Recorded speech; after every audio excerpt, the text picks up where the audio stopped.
Hello and welcome to the Avanti Women and Panasonic speaker series. We're going to talk about nutrition and holistic living with Michelle Juda. She is a nutritionist, one of our great members, and we're so excited to have you here. And we'd really love to hear more about how your journey got to where you are today as a nutritionist. Would you tell us a little bit about that? The journey is never ending. That's great. But this journey, the holistic journey, started about 3 years ago. I had a friend come over to my home, and she was going to enter the program for nutritionist, holistic nutritionist, and I loved it so much. I read the curriculum. I signed up that weekend and paid up front, even though the course didn't start for 9 months, and that started me on my path. And I mainly joined because I love food and I love cooking, and I had a lot of health issues that I wanted to deal with as opposed to going to doctor after doctor. Right, of course. And being a nutritionist, you get to now do some self, I guess, being Preservation. That's a very good word.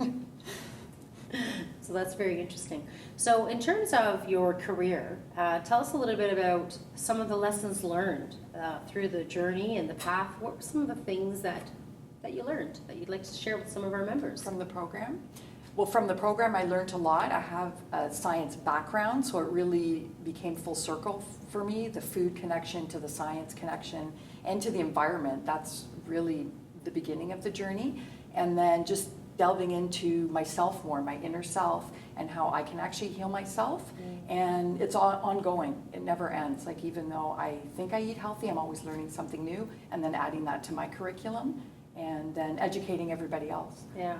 And healing myself, really. Yeah, I love that part, healing yourself. So through this journey, I mean, what's changed for you? You know, you're a nutritionist, so you must now read all the labels, and you're cautious of maybe what your children put in their mouth, and Definitely.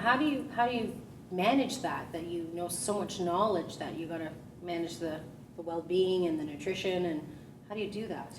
Well, definitely you need balance, because in this day and age we're inundated with processed food, processed everything, really, even our clothing, like from a detoxing perspective. So you really have to balance, and whatever that balance is for you, whatever works with you and your family and your lifestyle works for that individual. But for me, I tried to bring it to an 80-20 balance, which took 3 years, and I still sway in and out. It's always an ebb and flow, but as long as you realize it, when you're in those down parts and maybe you're not eating as healthy as you'd like to, or doing healthy, holistic things in your lifestyle, then as long as you realize it, follow your intuition and keep moving on. Yeah, interesting. The Avanti way, keep moving. That's right, keep moving forward. I love it. So what advice do you have for women that maybe are interested in this arena, that they want to get into the nutrition, they want to know more about holistic living? Like, what advice, what resources would you recommend for them to research or look into? Well, there's lots of resources online. There's no question about that, but I think it's important to hire a professional or get advice from a professional, be it a holistic nutritionist, a naturopathic doctor, an osteopathic. There's many people in the alternative medicine industry, and they can all help you, and some people connect better with different people. But from a nutritionist standpoint, nutrition is a basis of everything we do. So, even if you work with other doctors or alternative medical individuals, I think the basis of your life, you're always eating, is nutrition, and food is medicine. Food is medicine. It used to be, and hopefully it'll be again. What would you say is one of your key learnings through this journey of nutrition? What was the one thing that stuck out in your mind, the aha moment, something you want a valuable nugget of information that you would want to share with others? For me, it was my symptoms that I supposedly had my whole life. Like, I did suffer horribly from migraines, as well as from supposed arthritis and hormonal imbalances. And it really was disruptive in my life. And my migraines were disabling. Like, I couldn't drive some days, I couldn't pick the kids up some days. And I went to every specialist doctor, that my MD would send me to, and they couldn't figure out a way to get rid of them, or even lessen the severity and the amount of times I was having them. So the food path, it took about 3 months for immediate results, and I was off medication within 6 months, completely off medication. Wow. So going from 20 out of 30 days with migraines to Now I maybe get one a month, if that, is a huge difference on my whole lifestyle, on my family's lifestyle especially. Wow. Like it affects everybody around you. That's true. And so now that you're a nutritionist and you're out there and you're doing workshops and you're educating people, and I know I've tried some of your juices, they're fantastic. What can you tell women to say, or, what signs should they be looking for to really take this nutrition seriously? Mm-hmm. It is very hard because there's so much out there. There's so much marketing. There's so much misinformation. And I think you have to follow your intuition again. I think you have to believe in yourself and realize if you're not feeling well, then there's something going on. Like you should look into it and speak to somebody. The easiest way, the most cost-effective way is to change your eating habits. And eating healthier is actually more cost-effective than not, because of the items in your diet that you're, taking out and putting in. Yeah. What about a success story? You get to impact people's lives, right? You change women's lives. So maybe you could share with us a success story through nutrition and holistic living, how it changed people. Is there an example or someone that comes to mind? Don't share any names. No, of course. Definitely some scenarios, because I bet a lot of our members could resonate. Apart from myself, apart from the migraines, most importantly was my arthritis, because my mother suffered from arthritis from a young age, and we all have the same family doctor. They said, of course, they just checked it off that I had arthritis also. Again, that completely disappeared within 3 to 6 months of changing my eating. Wow. So for me, that was a huge difference in my mobility, in my sports, and I'm very active and athletic. And then a few of my clients, I have a lot of women hormonal issues, probably 60 to 70% of women suffer from major hormonal issues, post-children, going into menopause, premenopause. And I think, with some quick, simple food changes and lifestyle changes, you can level that out to where you can live normally. Interesting. And it doesn't affect your daily life. You can always fine tune. Yeah. But I think one step at a time is important, and to really take things slowly, because nothing happens overnight. So I recognize that we have several food categories, and there may be women who are very different. So what one woman with a certain bloodline and one dietary restriction may need. If I had to look at all those categories, maybe give us some advice to what are some of the foods that we should really consider in our day-to-day diet. The best advice I would give everybody, no matter what your symptom, your illness or non-illness, is to eat more green vegetables. Greens are the way to go. The closer to the ground, meaning the smaller they are, the sprouted vegetables have the most nutrients. Less fruits. Fruits are definitely healthy for you, especially the superfood fruits like the berries and the acai berries. But green vegetables should probably be about 60% of your diet. And second most important are essential fatty acids, good fats. I think we have a lot of bad fats in our diet, and people don't even realize that they're in a lot of products, especially packaged products and meats. And the fats in the animal products hold toxins, so that's why from a essential fatty acid very interesting category. Yeah, so toxins, so what's your remedy for that? Again, I know they can contact you and maybe put a special package together, but that seems to be a hot topic these days. It is definitely a hot topic. Toxins in our deodorant, toxins in metals, everything, right? The air we breathe. The air. Yeah. Well, there's different categories of toxins, and there's different detoxification methods for each certain category of toxins. So the best way is to not put them in your body in the first place, be it either by ingesting them, by the products you put on your skin, the laundry detergents you use, and the house cleaning products. Wow. So to stop using it is the best way to detox, and then to get rid of toxins that are already lodged in your body, in your fat cells specifically. There's different detoxification cleanses and programs that you can go on. So it's best to evaluate, what your symptoms are. That would determine what problems you're having related to certain heavy metals is one of them, a major one. So overwhelming, because it's like it's such an interesting topic. How do you keep yourself organized with all these categories and all these tips and tricks? And I want to go back to the resources that we spoke about earlier. If you could pinpoint for women to say, hey, these are the books maybe that I've recommended, that I've read, that are perhaps something that you could help discover to figure out where I can get more information, maybe some websites. You know, what does Michelle Juda, from, you know, an expert and guru in nutrition, where are you going to recommend that some of our members find some of these resources? My favorite website from a toxin perspective is the Environmental Working Group, which is ewg.com. It's an amazing site that is not-for-profit, and they test all kinds of products, food, suntan lotions, shampoos, laundry detergents. So if there's a product that you want to buy, or you're in the market for changing something up in your home, it's great to go on there and do a search. It'll give you the top 10 of everything. They also put out the Dirty Dozen, if most people have heard of that list of food groups, and that lists the products, the food products that are made with the least and the most pesticides, meaning they're the 10 that you should buy organic. You don't definitely have to buy all foods organic. The thicker the skin, not necessary. But I think if you want to lower your intake of toxins, is to have a quick look at a very simple chart. Yeah, good. Okay, that's great. Thank you. Very helpful. So if you looked back 10 years, you know, what would you do different? What would you change? Definitely not eating fried foods.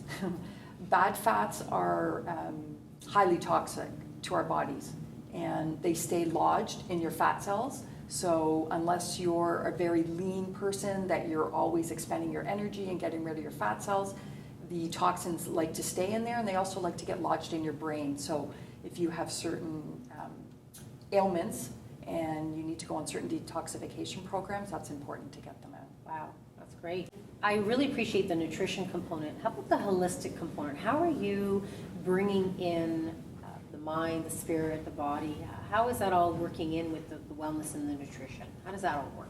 Well, it's definitely all in one category, mind, body, spirit. I think you have to be mindful. Being mindful is very important of everything you do, even your daily tasks, when you're eating, when you're exercising.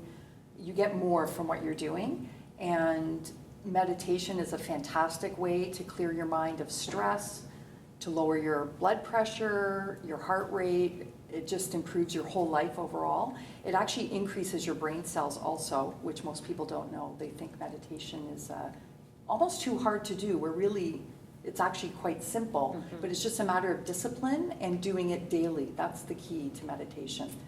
Or, you know, starting off slow, 3 times a week for 10 minutes. It's a very easy, simple task, but it's a matter of discipline, like eating. You just have to get it into your lifestyle. Yeah, very interesting. And exercise, of course, always, you know, in some shape or form. It doesn't have to be strenuous. It can be as easy as walking, and I think most people can walk, and breathing would be the last. Yeah. Definitely breathing, being focused on your breathing before bed. A lot of people have sleep issues, and breathing is very important. Yeah, really good reminders, so I thank you for that. Through your journey and your career, you know, you're a mom, you do fitness, you know, you're a wife, so much. How do you keep yourself organized, and, you know, through you know, what keeps you going? How do you keep yourself going? I always have had a lot of energy. Changing my diet gave me a lot more, so sometimes I don't know what to do.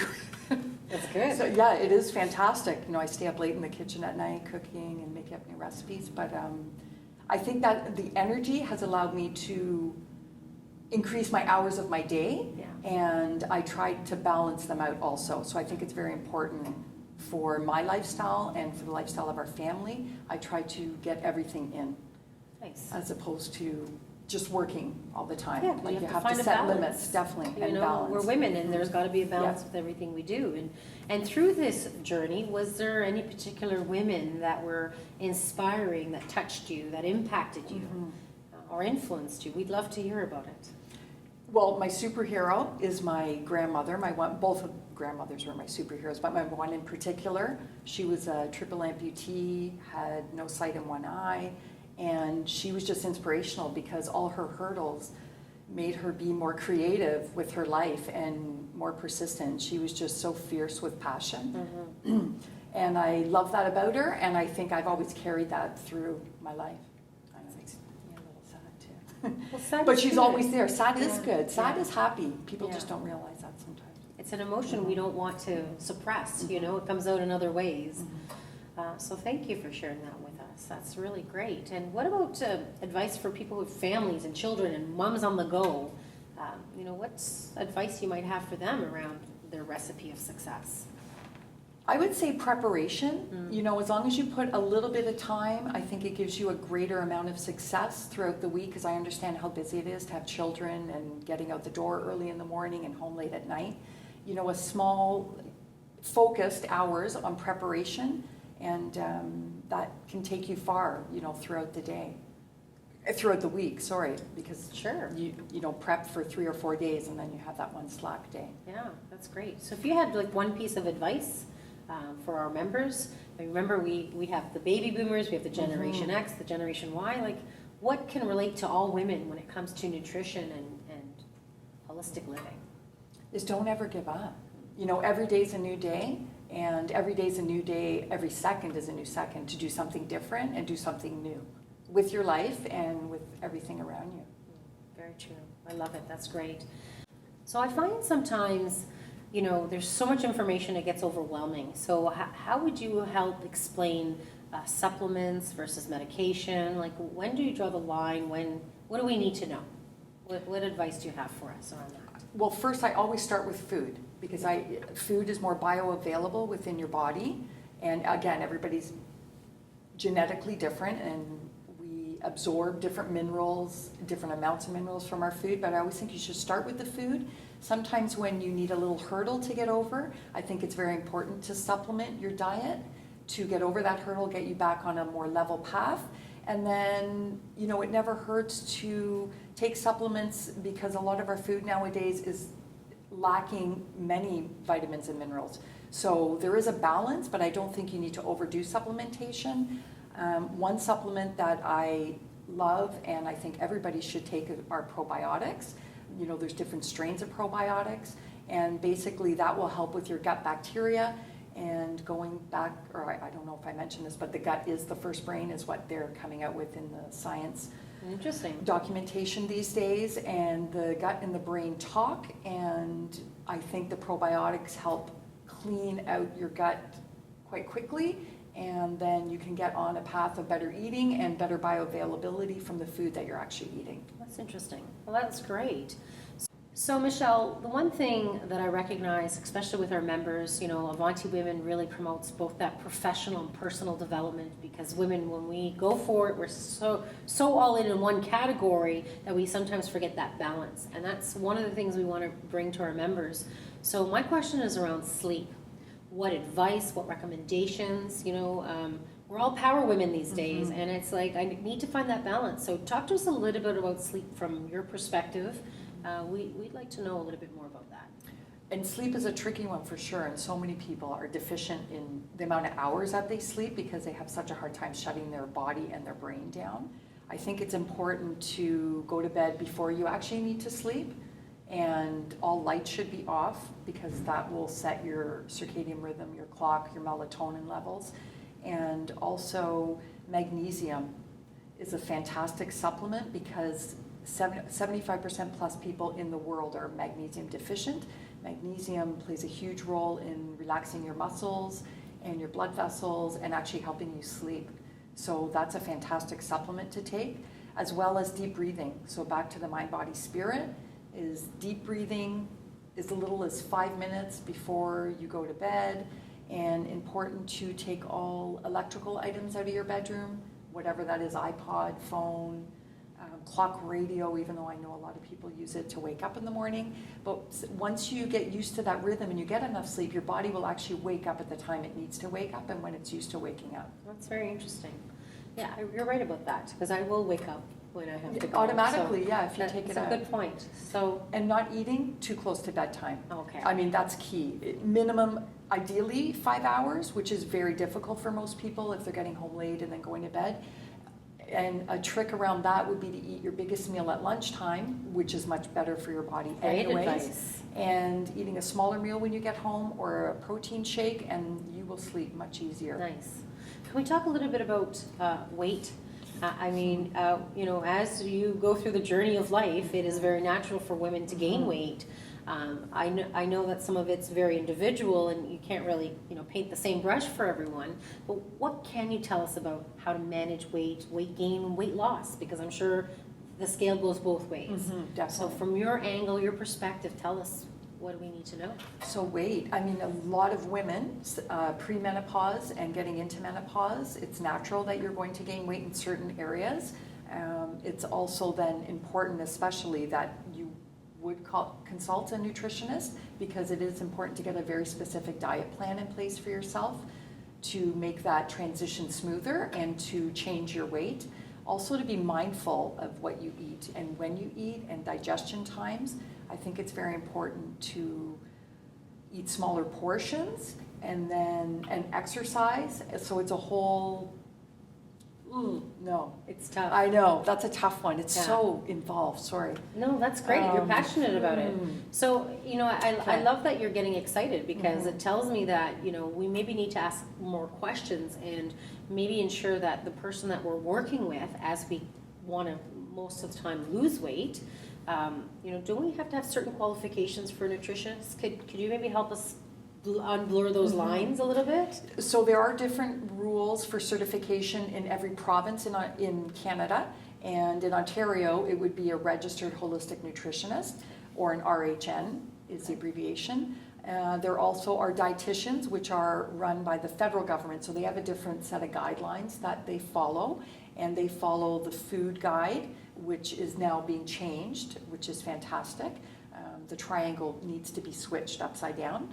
So nutritionists don't follow calories, we follow the nutrients that you're putting in your body.